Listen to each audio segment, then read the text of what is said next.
How's it going, campers? 2024 is upon us. Oh my God, it's 2024. How you doing?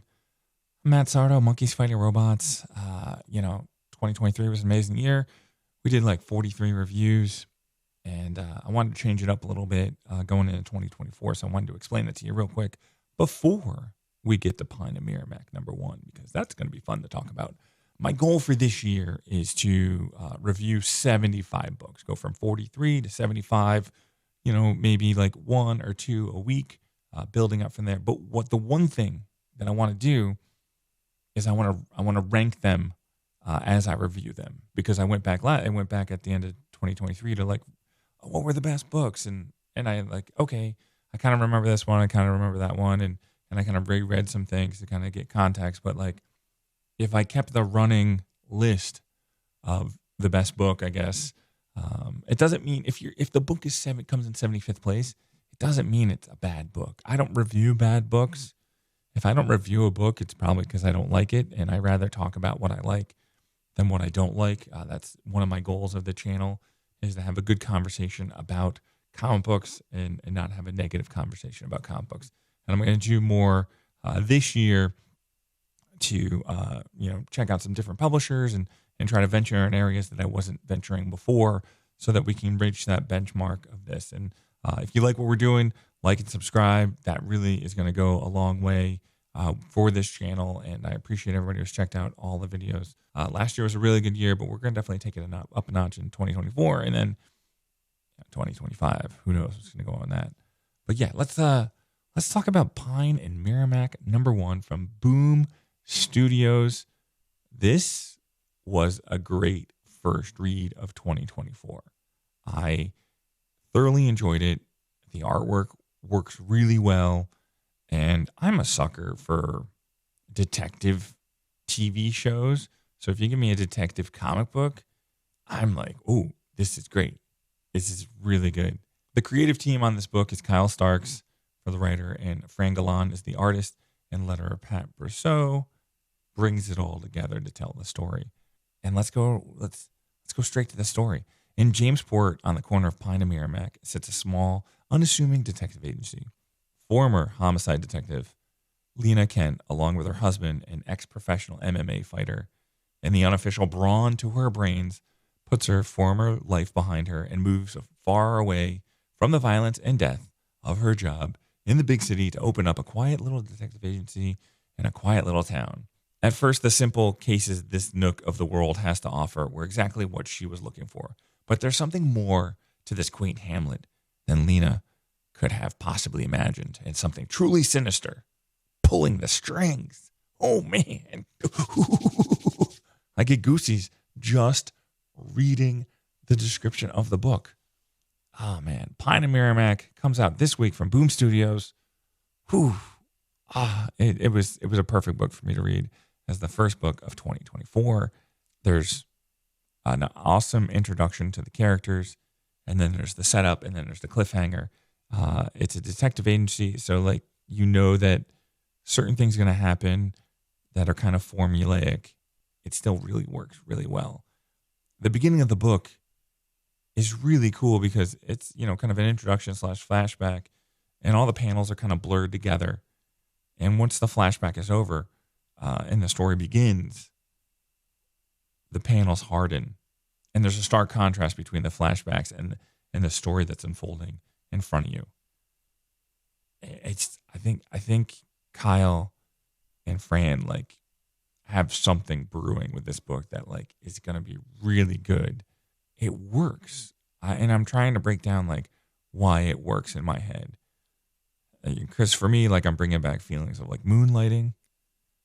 You got Bones, you got Castle, the couple's detective agency, where there's this push and pull of romance and love, and then darkness, and then how each one of them tries to protect the other one.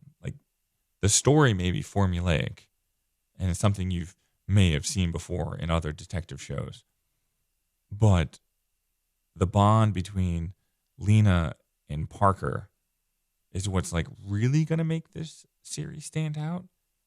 And again, I go back to that cover. Like, it's very strong and powerful.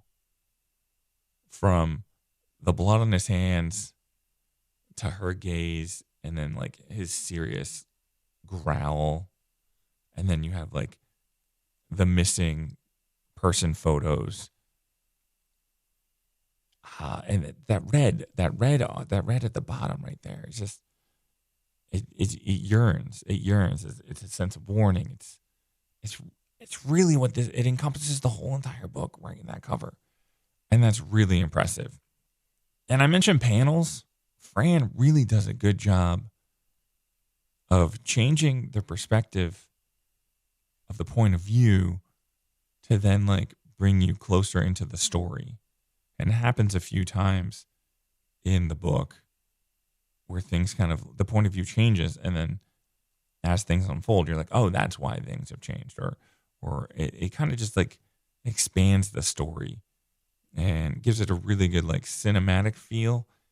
And again, I will talk about this all the time, how I compare cinema to comic books, because I come from a cinema background, and how the shot is framed is how panels are laid out. And I really enjoy how the artist's perspective or the camera point of view changes in the panels. And so it's Fran is the artist, but he's also the cinematographer, and he picks what angle we look at the characters through the lens of the panel. And that is where like I really have a lot of fun with comic books. Let's go to some art. So the pages that Boom has given out don't flow story-wise well. They're kind of random pages in the book, but it does give a really good feel to Fran's work. And like this first page really comes off like a 70s like French film. The colors are light and bright. It's one of the reasons why I kind of lean towards the detective TV shows that were more comedic element, because the color palette gives you that lighter tone. And as the story progresses, we might lean towards like True Detective mode as well. I mean, this is a comic book.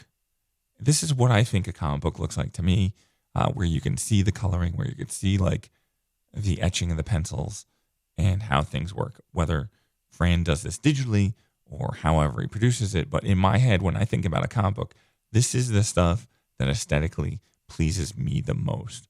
When I can see the brushstroke and when I can see the pencil lines. And we go back to the relationship of Parker and Lena.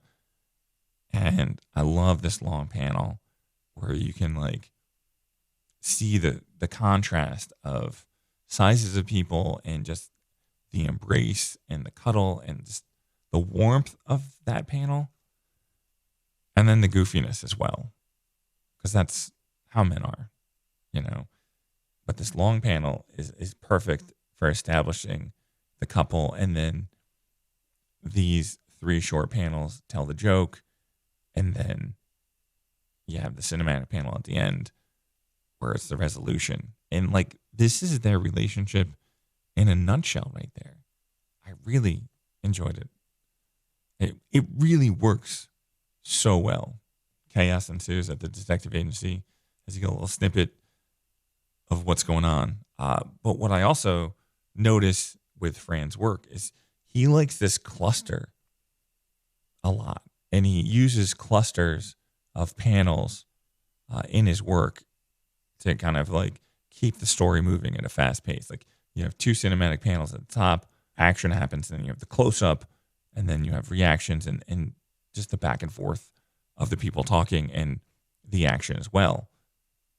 And these clusters of panels really help to keep things paced really well and moving. Like it speeds up the comic book. And then you drop back and you see from a wide shot, but then things keep moving. And I'm always a fan of like the overlapping coming out. Like, the top panel comes out at you, and then it ends with the bottom panel that comes out at you. I mentioned the 70s French film, like the lady who threw the poop at the window, like she she gives off that like a 70s French vibe to it. I don't know if it's the eyes or the lipstick or how it's all panned out. Like, it's interesting. It could be the color palette, or it's I'm gonna have to like talk to Fran or send Fran a message and be like, what is going on? What are you showing me here in your style that is giving me these vibes of 70s French films? And again, we have another cluster of panels again to move the story along. And then this is where you kind of get the reveal of like, here's where the story's going. You have overlapping panels where that cluster kind of sticks out and then everything kind of blends into the background. It cuts the story in half, but also like gives context and moves the story along quickly.